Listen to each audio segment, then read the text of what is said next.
जिसके अंदर हमने करना है to learn purpose and types of earthing and earth resistance. ठीक है, अर्थ रेजिस्टेंस हमने मेजर करनी है। तो अब हमारा टारगेट ये है कि हमारा अर्थ टेस्टर हमारे पास है।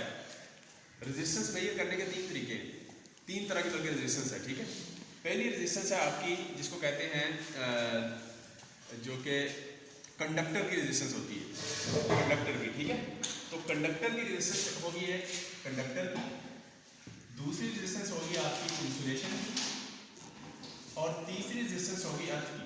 ठीक है, अब जो कंडक्टर की रेजिस्टेंस है आप डिजिटल मल्टीमीटर से चेक करके रहते हैं, हमने लास्ट टाइम भी चेक की थी। तो डिजिटल मल्टीमीटर से या कंडक्टर की ये इस तरह की नॉर्मल रेजिस्टेंस है वो हम चेक करते हैं। इंसुलेशन की रेजिस्टेंस है जिस तरह केबल की इंसुलेशन है, या आपने इलेक्ट्रिक पोल जो खंभे हैं उसके ऊपर जो कंडक्टर जा रहा था उसके आगे इंसुलेशन होती है, जो डिफरेंट टाइप्स की पोर्सलेन और ये डिफरेंट टाइप के इंसुलेटर होते हैं, उनकी रेजिस्टेंस चेक करनी है। या केबल की जो इंसुलेशन होती है इसकी रेजिस्टेंस चेक करनी है, उसके लिए आप मैगर यूज करते हैं। मैगर ये हमारा अगला सेशन, अगला प्रैक्टिकल इस पे है। ठीक है, मैगर। अच्छा, ये डीएमएम हो गया, डिजिटल मल्टीमीटर से रेजिस्टेंस, और दूसरा अर्थ की रेजिस्टेंस चेक करनी है तो अर्थ टेस्टर है। ठीक है, और ये डिजिटल भी होते हैं और डिफरेंट भी होंगे। तो हमारे पास जो पुराना पड़ा है ये, तो ये आप चेक करके, वरना लेटेस्ट डिजिटल भी आ गया है। स्विच प्रेस करो, अंदर बैटरी लगती है, इधर बैटरी की बजाय हमें एक जनरेटर घुमाना पड़ता है जिससे हमें वोल्टेज और करंट मिलेगा, और वी और आई के फार्मूले से ये रेजिस्टेंस निकाल देंगे। ठीक है, तो अब ये मेगा ओम में मैगर होती है, इंसुलेशन की रेजिस्टेंस मेगा ओम में होती है, ये कम रेजिस्टेंस होती है, ये अर्थ की भी इसी तरह कम रेजिस्टेंस होती है। ठीक है, तो अर्थ की रेजिस्टेंस जो है ना, ये एक डॉक्टर वेबर मेरे ख्याल थे जो 1915 में, उन्होंने ये जो तरीका याद किया था जो आज हम करेंगे उसका। ठीक है, तो अब इसमें थोड़ा सा अगर हम समझे तो पहले हमारा घर जो बना होता है अर्थिंग लगी कहाँ होती है। देखिए फॉर एग्जाम्पल ये स्विच बोर्ड है, हमारा घर के अंदर जो स्विच बोर्ड होता है जिसमें डिफरेंट स्विचेस होते हैं, उसके अंदर हम अर्थिंग का पॉइंट प्रोवाइड करते हैं। अगर हो हमारे पास अर्थिंग का पॉइंट, तो वो अर्थिंग पॉइंट क्या होता है कि जहाँ घर के करीब ही हम जहाँ भी हमने अर्थिंग जिस पॉइंट पे करनी है उसके करीब कहीं एक होल करेंगे, जिसको जो है वो अर्थिंग पिट भी कह देते हैं। ठीक है, तो यहाँ पे उसके अंदर जो है एक होल और डिफरेंट टाइप्स की अर्थिंग है। मिसाल तौर पे वो हम पढ़ेंगे कि डिफरेंट टाइप्स की अर्थिंग कौन कौन सी कहाँ यूज होती है। वो ये वाला पॉइंट है, ये जो अर्थ इलेक्ट्रोड लिखा हुआ है, जो इसके अंदर हमने करते हैं डीप करके स्वाप करके और इसके अंदर अर्थिंग वाली डिफरेंट जो है ना वो अर्थिंग इलेक्ट्रोड डालते हैं। वो अर्थिंग इलेक्ट्रोड डिफरेंट टाइप्स की जो अर्थिंग है वो हम इधर पढ़ेंगे, 6 टाइप्स की अर्थिंग है। ठीक है, अच्छा, ये अब ये अर्थिंग इलेक्ट्रोड हो गया, अर्थिंग कर दिया आपने। अर्थिंग इनमें से कोई भी कर सकते हैं, वो डिपेंडिंग ऑन द सिचुएशन। उसके बाद ये अर्थिंग लीड, ये जो आपकी लीड है, अर्थिंग की लीड है, ये आ रही होगी किसी एक पॉइंट पे। घर के पास जो है ना आपने एक कनेक्शन पॉइंट दिया होगा जहाँ ये अर्थिंग आ रही होगी, और इस पॉइंट से आप स्विच बोर्ड में लेके जानी है, साथ किसी और जगह लेके जानी है, तो डिफरेंट पॉइंट्स पे आप अर्थिंग करते हैं। ठीक, तो ये हमारा पॉइंट होगा। जिस तरह आपने लास्ट टाइम हमने वर्कशॉप लैब में देखा था, बाहर अर्थिंग हुई है तो इधर एक पॉइंट हमने वो किया हो, तो अर्थिंग पॉइंट समझे वो अर्थिंग कनेक्शन पॉइंट है, और उससे बाहर जो बाहर जा रही है वो अर्थिंग लीड है, बाहर जा रही है। और उसके बाद अंदर जो है ना जो डिग किया वो अर्थिंग इलेक्ट्रोड उसके अंदर होगा, जमीन के अंदर, ये ग्राउंड है पूरी। अच्छा, अब ये तो हो गया। अच्छा, उसके बाद अर्थिंग और वैसे ग्राउंड में थोड़ा सा फर्क भी है, वो अभी आपने नहीं लिखा, थोड़ा सा फर्क भी है मिनट सा, लेकिन इसको दूसरे लफ्जों में कुछ जगह पे ऐसे भी कहते हैं कि ये अमेरिकन स्टैंडर्ड में हम इसको ग्राउंडिंग कह देते हैं, अमेरिकन इंग्लिश में इसको कह देते हैं ग्राउंडिंग, और ब्रिटिश में हम इसको अर्थिंग कह देते हैं। तो इसका मतलब है कि इसका कोई खास फर्क नहीं है। वैसे एक टेबल भी बनता है जिसके अंदर थोड़ा सा माइनर सा फर्क नजर आता है, तो वो टेबल हम इसको आज इसको स्किप कर दिए। अच्छा, उसके बाद देखें तो अर्थिंग सिस्टम डिफरेंट IC 60-364 ये स्टैंडर्ड है, 3 TN TT और IT, ये 3 स्टैंडर्ड है। अगर इनमें देखें पूरा पावर सिस्टम की बात कर रहे हैं, जहाँ अर्थिंग का जो फोकस हमने करना है कि अर्थिंग असल में कहाँ यूज होगी। तो अगर आप देखें तो TN सिस्टम देखें पहला, तो TN के अंदर देखिए ये फॉर एग्जाम्पल तरबेला स्टेशन है, मंगला डैम है, वहाँ जनरेशन हो रही है, तो जनरेटर ट्रांसफार्मर लगे हुए हैं वहाँ जो है ना। अगर TN अर्थिंग सिस्टम होगा तो उसके अंदर जो है ना आपके जो 3 फेज होते हैं उनका एक एक पॉइंट कवर कर देते हैं और उसको एज अ न्यूट्रल पॉइंट लेते हैं। ठीक है, उस न्यूट्रल को हम उधर ही जहाँ तरबेला है, जहाँ जनरेशन हो रही है, वहाँ अर्थिंग की होगी ये पॉइंट। ठीक है, अच्छा, इसी तरह जब हम ये हमारे घर के पास जब सप्लाई आ जाएगी तो बीच में 500 kV हुई, फिर उसके बाद 132 kV, 66 kV, 33, 11 kV का फीडर हमारी यूनिवर्सिटी में आ गया, और उसके बाद फिर पूरे मोहल्ले में भी जाता है इलेक्ट्रिक लेवल में। उसके बाद आगे क्या करेंगे, वो पॉइंट जो है हमारे 3 फेज होंगे, और उसके बाद एक इसके अंदर न्यूट्रल है, जो 4 पॉइंट होते हैं। ये पॉइंट, ये कंज्यूमर है, हमारी अप्लायंसेज है, जो भी हमारा लोड है, यूनिवर्सिटी का टेक्सला का लोड हो सकता है या हमारे घरों का लोड, और ये हो सकता है पूरा। अच्छा, इसके अंदर हम ये करते हैं कि फिर अर्थिंग का जो पॉइंट होता है ना, अर्थिंग का वो हम चूंकि इधर हमने अर्थ कर दिया उसको उधर उस पॉइंट में, पूरी अर्थ जो है ना आपस में कॉमन है, तो हम जहाँ कंज्यूमर होगा वहाँ से एक अर्थिंग पॉइंट लेंगे, जो हमने दिखा लिया इस तरह का अर्थिंग, डिफरेंट टाइप की अर्थिंग करके वो अर्थिंग पॉइंट लेंगे, और ये अर्थ पॉइंट जो है ना, और न्यूट्रल देखें ये काउंट कर दिया हमने, यानी न्यूट्रल को अर्थ कर दिया। ये एक तरीका ये है कि हमने ये TN अर्थिंग सिस्टम कहता है। अच्छा, ये इसी स्टैंडर्ड के ताबे आता है। अच्छा, उसके बाद दूसरा TT है। TT जो है उसमें देखें अर्थिंग सिस्टम, उसके अंदर ये होता है कि आपने ये जो 3 फेज हैं आपके और एक न्यूट्रल पॉइंट है, ये देखें न्यूट्रल पॉइंट वहां पर आप देखें तो ये न्यूट्रल पॉइंट यहाँ से भी आ रहा है, ऐसी है। तो यहाँ क्या किया कि इनको हमने ये आपका 3 फेज और एक न्यूट्रल, इसको आपने अर्थ कर दिया एक पॉइंट, ठीक है। और उसके बाद इधर हमने क्या किया, कंज्यूमर में न्यूट्रल पॉइंट लेवल से लिया है और अर्थिंग को हमने लेवल से पॉइंट लिया। यानी इसका मतलब इसमें और इसमें डिफरेंस क्या होगा, इसमें हमने सिर्फ न्यूट्रल को ही अर्थ कर दिया, इधर हमारा न्यूट्रल लेदा से और अर्थ लेदा से, समझे। इसमें 5 वायर सिस्टम हो गया और ये समझे 4 वायर सिस्टम ही रहा। न्यूट्रल को अर्थ कर दिया, न्यूट्रल को अर्थ कर दें, ये TN सिस्टम हो गया। TT सिस्टम के अंदर हम क्या करते हैं कि न्यूट्रल को लेदा से यूज करते हैं और अर्थ को। अब यहाँ प्रॉब्लम ये देखिए, मैंने आपको पता पिछले सेक्शन में किसी एक में कहा था कि जहाँ आपने न्यूट्रल जो है डेंजरस भी हो सकता है और नहीं भी हो सकता, वो उसमें ये था कि यहाँ न्यूट्रल हमने अर्थ कर दिया है, यहाँ न्यूट्रल डेंजरस नहीं है क्योंकि ये 0 वोल्टेज शो करेगा। लेकिन इस केस के अंदर जहाँ न्यूट्रल लेवल से यूज कर रहे हैं और अर्थिंग किया, यहाँ न्यूट्रल डेंजरस भी हो सकता है, इसमें कुछ वोल्टेज भी हो सकता है, अनबैलेंस फेज हो तो फिर यहाँ से कुछ वोल्टेज आएगी, ठीक है। तो इसमें ये डेंजरस भी हो सकता है न्यूट्रल, इसमें नहीं होगा। तो ये डिपेंड करता है कि सिचुएशन, ठीक है। इसलिए मैंने कहा था कि न्यूट्रल को आपने हमेशा उसको सेव नहीं समझ सकते कि हर सेव, आप सिस्टम देखेंगे कि कौन सा सिस्टम लगा है उसमें फिर पता चलेगा। अच्छा, तीसरा सिस्टम ये है IT सिस्टम, अर्थिंग सिस्टम। इसके अंदर ये होता है कि आपका जो जनरेटिंग सिस्टम है, तरबेला या मंगरा, जो भी 3 फेज है और तीनों फेज का जो कॉमन पॉइंट है, इसको आपने अर्थ किया ही नहीं है। और ये सिर्फ अर्थ नहीं है, ये ऐसे ही आ रहा है और आपने अर्थ पॉइंट जो है 3 फेज आ रहे हैं सिर्फ, और जो है अर्थ पॉइंट आप जो है ना वो इधर से ले लेते हैं, ठीक। तो ये एक इसको IT अर्थिंग सिस्टम दे, इस स्टैंडर्ड के वो करते हैं। ये जस्ट जनरल इंफॉर्मेशन थी अर्थिंग के पॉइंट ऑफ व्यू से। अच्छा, उसके बाद देखिए कि अर्थिंग की इंपॉर्टेंस क्यों है, कि क्यों इसकी मेजर करना जरूरी है। अब आज हमने जैसे हमारे पास है ना 5 पॉइंट्स हैं अर्थिंग के। एक ये वाला पॉइंट है वर्कशा वाला, एक हमारा वो इलेक्ट्रिकल मशीन के बाहर है, तीसरा हमारा इलेक्ट्रॉनिक स्लैब की बैक साइड पे है, चौथा हमारा उधर हाई वोल्टेज की बैक साइड पे है, पांचवा जो हमारा पावर हाउस है ना, ये जो डीजल जनरेटर लगे हुए हैं हमारे पीछे 2, जब बिजली नहीं होती तो वो चलाते हैं, उसका भी ग्राउंडिंग सिस्टम लहदा से। ये 5 है, 5 में आपको आज अगर आपको 5 कराऊँ फिर अगले को 5 कराऊँ तो ये आज हो ही नहीं सकता, ठीक है। तो आपको मैंने सिर्फ एक भी लेके जाना, इधर ले जाएंगे फॉर एग्जाम्पल, या ये दरमियान वाला ले लेंगे, ठीक। एक आपको कराऊंगा, बाकी 4 आपने खुद करने हैं, ठीक है। अब अगला जो सेशन आएगा कल, उसको मैंने इधर करवाना है ये, अच्छा उससे अगला होगा उसको बाहर उधर ले जाऊंगा हाई वोल्टेज वाले, ठीक है। तो हर एक को एक एक करवाऊंगा, लेकिन आपने कापियों पे मुझे सारे नजर आने चाहिए, ठीक। अब आप उनसे कोऑर्डिनेशन कर रहे हैं या जैसे आप इजी समझते हैं, ठीक है। बताएं, एक तरीका भी बताऊंगा तो आप स्टूडेंट्स जो है ना बाकी आप खुद भी करना चाहें तो कर लें, ठीक है। जाके तो मैं आपको अर्थ पॉइंट बता दूंगा, एक बता दिया, बाकी आप खुद मेजर कर लें, ठीक। तो मैं एक एक ही आपको करवाऊंगा, तो इस तरह जो है ना वो आपने चेक कर लिया खुद, ठीक। ये हो। अच्छा, उसके बाद देखें तो उसके बाद ये फॉर एग्जाम्पल ये हमारे पास फेज और न्यूट्रल है, सिंगल फेज लोड है, फॉर एग्जाम्पल 100 ओम का लोड है, 100 ओम लोड है, रजिस्टिव लोड है, ठीक है। इस तरह कोई भी हो सकता है, इधर फैन भी हो सकता है, इसकी जगह कोई वॉशिंग मशीन, कुछ भी हो सकता है ये लोड आपका, ठीक। अच्छा, फेज और न्यूट्रल है, ये आपकी सप्लाई जा रही है और ये आपकी इधर आ रही है, ये पूरी अप्लायंसेस है और उसकी अप्लायंसेस को आपने क्या किया, उसकी बॉडी को आपने अर्थ किया हुआ है, अगर फर्ज करें। अब जैसे भी बंदा जो है ना ये आपको हाथ लगाएगा फर्ज, तो अगर यहाँ से फर्ज ये फेज है, ये फेज यहाँ से शॉर्ट हो गया, बॉडी के साथ लिंक हो गया, ये पूरी बॉडी है, समझे कि ये थोड़ा सा फेज निकल के फेज जो है ना, फेज वायर जो है वो बॉडी के साथ लिंक होगी। अब जैसे ही बॉडी आप हाथ लगाएंगे, तो हाथ लगाएंगे तो अगर आपकी अर्थ नहीं है, ये अर्थ पाथ है, ये अर्थिंग जो पाथ है ये आपका लो रेजिस्टेंस पाथ होता है, ठीक है। जिस तरह आप देखिए तो यहाँ हमने डिफरेंट अर्थ की रेजिस्टेंस लिखी हुई है इधर, ये वाली फॉर एग्जांपल देखिए, पावर प्लांट है, उसकी 0.5 ओम होनी चाहिए, सब स्टेशन है तो 2 ओम है, LT पोल है, लो टेंशन पोल है, लो वोल्टेज है, हाई टेंशन या हाई वोल्टेज टावर है उसकी 10 ओम, ये डिफरेंट। इसी तरह हमारी जो है ना डोमेस्टिक या घर के अंदर जो रेजिस्टेंस यूज करते हैं वो भी 1 ओम या लेस देन, वहाँ नॉर्मली यही कहते हैं कि 1 से लेस, जितनी कम हो, ठीक है ना, वो बेहतर है। अब फॉर एग्जाम्पल आप देखें कि आपकी अर्थिंग की रेजिस्टेंस आपकी 4 ओम, ये फॉर एग्जाम्पल 4 ओम है, यानी ये रेजिस्टेंस इस वक्त 4 ओम है, ठीक है। अगर ये 4 ओम होगी तो देखें पीछे 230 वोल्ट आप सप्लाई दे रहे हैं, यहाँ से 230 वोल्ट है ये, ठीक है। जब सप्लाई जाएगी तो आप देखें ये रेजिस्टेंस 4 ओम है ये वाली, ठीक है। अब बॉडी अगर आपकी शॉर्ट होगी तो देखें शॉर्ट होगी तो यहाँ से करंट फ्लो होना शुरू हो जाएगा बॉडी से। तो जब ये करंट फ्लो होगा तो वो कितना होगा, आई इक्वल वी होगा। रेजिस्टेंस 4 ओम है फॉर एग्जांपल, और 4 है तो देखें कि 57.5 एम्पीयर करंट फ्लो होगा।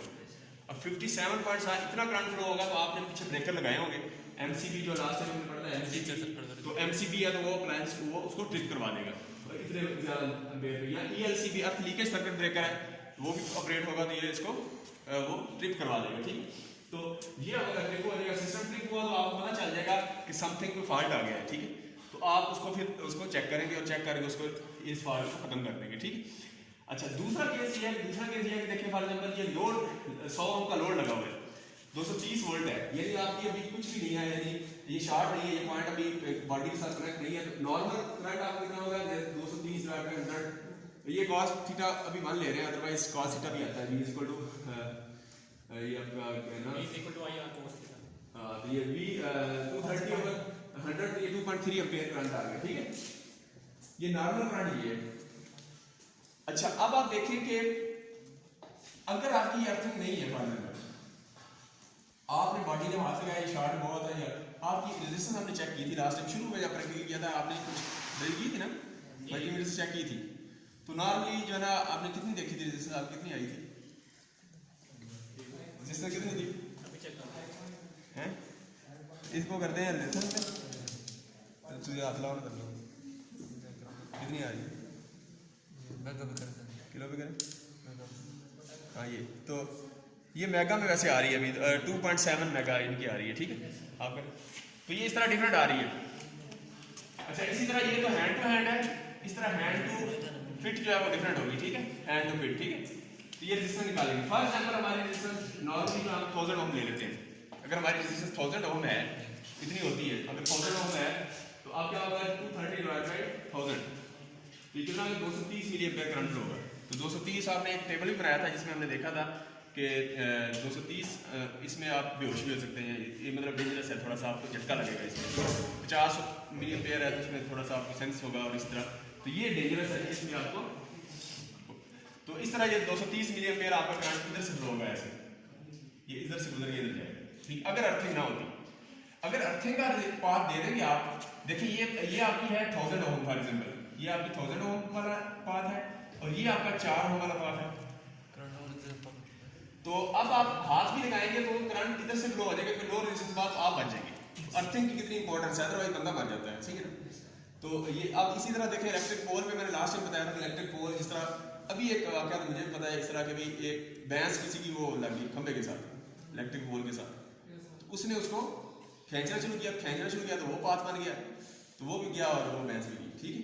तो वो बात यह है कि आप अगर वो खंबा इलेक्ट्रिक पोल जो है उसकी प्रॉपर अर्थिंग हो, आपने देखा अगर जितने भी इलेक्ट्रिक पोल है उनको पोल के साथ वो अर्थिंग किया होता है उसकी बॉडी को, लेकिन उसकी अर्थिंग की रेजिस्टेंस सबसे बड़ा आज का प्रैक्टिकल ये भी फोकस करता है कि उसकी रेजिस्टेंस कभी हमने चेक नहीं की। एक दफ़ा लगा दिया, उसके बाद वो टाइम के साथ साथ ड्राई होता रहा ना, उसको अपने डिफरेंट मेथड है, आपने इसकी रेजिस्टेंस कम कैसे करना है, आपने इसको मॉइस्चर को मेंटेन करना है, आपने उसके अंदर गाहे बगाहे पानी डालते रहना है ताकि वो ज़मीन के साथ उसकी मॉइस्चरिंग रहे, ड्राई हो जाता है कुछ अर्से बाद।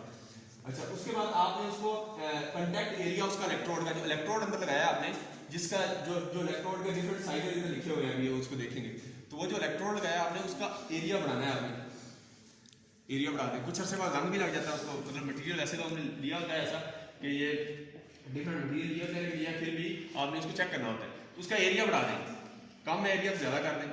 तो ये उसके बाद और क्या इसका रेजिस्टेंस काम करेगा, यूज द सॉल्ट एंड ये कोल।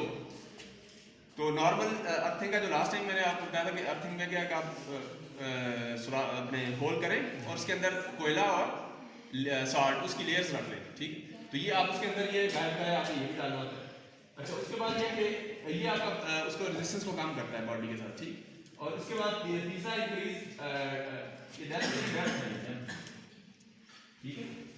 तो डेप्थ ऑफ इलेक्ट्रोड्स, उसकी डेप्थ को बढ़ा दें, जहाँ ड्राई ज़मीन ज़्यादा है, जिस तरह कुछ जगह पानी पहले आ जाता है कुछ बहुत नीचे है, तो वहाँ आपको अगर डेप्थ ज़्यादा तो उसमें डेप्थ ज़्यादा कर दें। इसी तरह जो है एक्स्ट्रा आते हैं, यानी एक इलेक्ट्रोड है 2 लगा लें, ठीक। तो तो इस तरीके से आप जो है ना डिफरेंट तरीके अप्लाई करके अर्थ की रेजिस्टेंस को कम कर सकते हैं। तो बात कहाँ से चल रही थी? तो ये आपने रेजिस्टेंस जो है ना इसकी कम, अब ये इसकी इंपॉर्टेंस आपको अंदाजा हो गया कि अब आपने जब भी कोई अर्थिंग की हुई है तो उसकी रेजिस्टेंस को चेक करना है। तो आज का तरीका हमारा यही है प्रैक्टिकल कि हमने इसको रेजिस्टेंस को चेक कैसे करना है, ठीक है, प्रैक्टिकली जान करेंगे, देखेंगे कितनी है। अच्छा, उसके बाद आगे देखें, अब फॉर एग्जाम्पल हमने ये तो आपको देख लिया, आप अर्थ की टाइप्स देख लेते हैं। पहले अर्थिंग की टाइप्स देखें तो डिफरेंट जो इक्वल आप अर्थिंग के ग्राउंड के अंदर आपने अर्थिंग करनी है, इसकी डिफरेंट टाइप्स है। फॉर एग्जाम्पल पहली है स्ट्रिप एंड वायर अर्थिंग। अब स्ट्रिप और वायर अर्थिंग के भी ऊपर भी पूरी डिटेल है कि उसकी स्ट्रिप जो है कैसे लगानी है, पूरा उसका वो तरीकेकार है। तो स्ट्रिप वायर देखें। उसके बाद दूसरी है पाइप अर्थिंग है, ज़्यादातर पाइप अर्थिंग यूज होती है। अभी हम देखेंगे, अगर इधर देखेंगे आपने सुराख खुद जाकर देखना है, अगर तो वो पाइप डाला हुआ है और उसके अंदर से वो अर्थिंग वाला जो ये जो अर्थिंग लीड है उस पाइप के अंदर से गुजर रही है, वो पाइप अर्थिंग है, ठीक है। तो इस तरीके से आप समझ जाइए। अच्छा, उसके बाद तीसरी क्या है, प्लेट अर्थिंग है। इसी तरह आप देखें तो रॉड अर्थिंग है, जस्ट रॉड है, एक सिंपल रॉड जो आप लगा लेते हैं। और पांचवा कॉइल अर्थिंग भी है, और छठी जो है वो केमिकल अर्थिंग है, ठीक है। ये डिफरेंट टाइप्स है। अब इसमें स्ट्रिप और वायर अर्थिंग देखें तो इसके अंदर आप देखें तो ये जहाँ रॉकी सॉइल हो, रॉकी यानी ये पथरीली ज़मीन हो, तो वहाँ नॉर्मली हम ये स्ट्रिप या वायर अर्थिंग यूज़ करते हैं, ठीक है। और अच्छा, इसी तरह इसका देखें तो साइज आप देख रहे हैं तो कॉपर वायर है, ये देखें कॉपर की स्ट्रिप है 25 mm बाई 1.6 mm, ये उसका साइज है। या गैल्वेनाइज्ड आयरन GI, जहाँ जहाँ GI लिखा हुआ है गैल्वेनाइज्ड आयरन है, तो 25/4 की ये साइज है। तो नॉर्मली साइज ये यूज़ होता है, इससे आप ज़्यादा भी कर लें और रेट प्राइस बढ़ जाए। अच्छा, इस तरह डेप्थ है तो ये 0.5 मीटर है डेप्थ है। अच्छा, वायर आपने जो यूज़ करनी है ये वाली वायर, ये तो ये होगी ना इलेक्ट्रोड जो है उसका साइज ये हो गया। अच्छा, ये जो वायर है इसका साइज कौन सा होना चाहिए, ये 30 mm स्क्वायर की है या 60 mm स्क्वायर की GI 60 और 30 mm कॉपर है, ठीक है। अच्छा, इसी तरह अगली देखिए, अगर आप पाइप अर्थिंग देखें तो ये मोस्टली ज़्यादातर यूज पाइप अर्थिंग होती है, ठीक है। पाइप लेते हैं, उसमें पानी डालना है, निकालो ईजी होता है पानी उसमें डालना। तो ये 5 से 10 फुट होती है, या 2.5 मीटर की लेंथ होती है। और जो डाया इसका पाइप है वो 40 mm इसका डाया है, ठीक है। और ये अब डिपेंड करता है 2.75 मिलीमीटर की ये आपकी 2.75 यानी मीटर 2.5 है, 2.75 नॉर्मल लैंड के लिए। अगर आपकी ड्राई हो तो इसको लेंथ को बढ़ा देते हैं, ठीक, तो लेंथ बढ़ा देते हैं, इस तरह आप चेंज करते हैं। और इसी तरह जो उसकी जो डेप्थ है, आपकी डेप्थ क्या हो 3.75 टोटल जो एरिया हो उसकी लेंथ होगी, और जो डेप्थ होगी वो यानी अंदर जो डीप जाएगा वो 3.75 मीटर है। अच्छा, इसी तरह आप देखें प्लेट अर्थिंग है। प्लेट अर्थिंग ये बेस्ट मेथड है, हैवी लोड, जहाँ हैवी लोड है वहाँ हम जो है ये यूज़ करते हैं। और इसके अंदर देखिए अगर आप तो इसका साइज 60/60 × 3.1 यानी लेंथ ब्रेड्थ इनटू और डेप्थ उसकी जो वो होगी। तो ये उसकी कॉपर की, और इस तरह गलवानाइजर आता है तो उसका 60/60/60 उसको यूज़ करते हैं। ये 60 mm है, ऐसी है, और ये 60 सेंटीमीटर, ये 60 सेंटीमीटर उसकी लेंथ ब्रेड्थ है, और ये उसकी वो मोटाई होगी, ठीक। इसी तरह आप रॉड अर्थिंग देख लें तो रॉड अर्थिंग देखें तो ये इसके अंदर अगर आप देखें तो ये लेस मॉइस्चराइज्ड अर्थ जहाँ होती है वहाँ आप रॉड अर्थिंग यूज़ करते हैं। और उसको क्योंकि रॉड अर्थिंग में क्या होगा कि अगर अर्थिंग आपकी मॉइस्चराइज नहीं है तो फिर रॉड से आप जस्ट उसको रॉड अंदर लगाएंगे तो रॉड से जितना भी डेप्थ में ले जाएंगे, जहाँ अगर ऊपर मॉइस्चराइज नहीं है तो नीचे आपको डीप में जाना पड़ता है, वहाँ जो है रॉड अर्थिंग ईजी होती है वहाँ वाली। अच्छा, उसके अंदर क्या है, अब फॉर एग्जाम्पल देखें जहाँ मॉइस्चराइज नहीं होती है, रेतली ज़मीन होती है, वहाँ आप स्ट्रिप अर्थिंग या ये इस तरह की सुराख करने की कोशिश करेंगे तो वो तो होंगे नहीं, क्योंकि रेत है, समझ आ रही ना, तो उसमें मुश्किल होगी, तो उस पर रॉड वाला काम ईजी हो जाएगा, सही। अच्छा, इसमें साइज देखें तो कॉपर का साइज है, डाया उसका 12.5 मीटर है, मिलीमीटर है। और इस तरह अगर GI है, ये GI लिखा हुआ है, ठीक है। तो GI गैल्वेनाइज्ड आयरन है, उसमें 16 mm का डाया का जो है वो साइज का रॉड लेते हैं और उसको लगा देते हैं। ये जस्ट एक स्टैंडर्ड साइज लिखे हुए हैं, जस्ट इससे ज़्यादा भी कर लें लेकिन कास्ट बढ़ जाएगी, ठीक है। तो ऑप्टिमाइज तरीके से निकाल कितना भी ले रहे थे एक से लाओ। अच्छा, उसके बाद देखिए कॉइल अर्थिंग है, ये रेलवे ब्रिज जो है वहाँ नॉर्मली इसको यूज़ करते हैं। और इस तरह केमिकल अर्थिंग भी है, जहाँ इसमें हम केमिकल डाल देते हैं, जहाँ हम ये डालते हैं मतलब सॉल्ट और कोल, वहाँ उसकी जगह केमिकल यूज़ करते हैं। तो ये इन जनरल व्यू था जो हम अर्थिंग के हवाले से देख रहे थे। अच्छा, अब हमने करना ये है कि अर्थिंग रेजिस्टेंस मेजर करनी है। मेजर कैसे करनी है, ये हमारे पास अर्थ टेस्टर है। इस वक्त हमारे पास जो है ना ये अर्थ टेस्टर डिजिटल नहीं है, एनालॉग है, डिजिटल भी हो सकता है। अच्छा, इसमें ये पॉइंट्स आप देखें तो ये जो 2 पॉइंट्स हैं ये आपस में कॉमन पॉइंट है, और ये ये एक पॉइंट हो गया, इस तरह P2 और E2 पॉइंट हो गए, ठीक।